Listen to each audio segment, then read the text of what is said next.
Hello, this is a note on loading U.S. nautical charts, ENC charts, U.S. nautical charts into qtVlm in the iOS version. I'm doing this into a mini, iPad mini at the moment. And then here is this is the base map. And let's say I want to get charts from somewhere, let's say around New York here, something like that. What you would do is go up here to this button here, and then draw the region that you want. Whoops. Let me see how well I can do this. Okay, let's say that's the whoops, sorry. That's the area where I want the charts. So once you have that area drawn, then you tap these little three buttons here and say install or update the charts. And that will load that, and then it says from selection. And this actually 53 charts. 53 charts are at that location. And then you see you can sort them by the these are when they were issued. These charts are updated every day. Every day, if there's any changes to the charts are updated every day, sort of 5 o'clock or so Eastern time, East Coast U.S. time. And then you can sort them by the scale, like that. And then if you have, we have status, they're all not installed.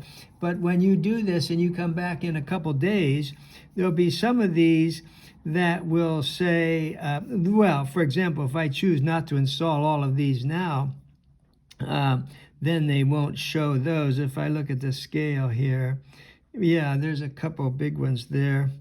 But you would see which ones are installed, not installed, and you'll also see if they're outdated. And if they're outdated, you can just say select all right here, select all that are outdated. Right now, I'm just going to say all, and I'm going to install all 53 charts. Let's see how long that takes. So that's actually pretty impressive. That's how long it takes to load all 53 charts from that area. Then if I want to see them, I could say OK. Then it builds a chart index. Now, I'm not seeing them because I don't have the vector charts turned on. So let me shut this thing off, and, well, I can turn that back. Oh, it's gone, but anyway. So then I turn the vector charts on. Let's see, why didn't they show up?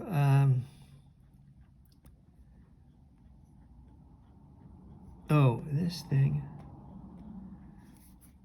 Let me shut that off and turn the vector charts on. Okay, there's the vector charts.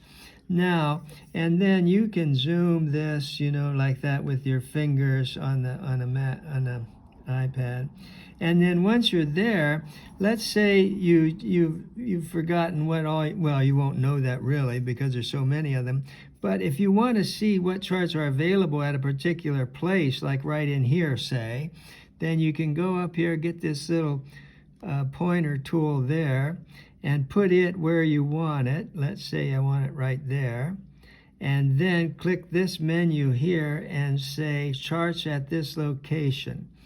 And then what it will do is go through and very nicely show you all the charts that are available. These are all the ones that are there. And then it shows a little icon of them sort of there, a snapshot.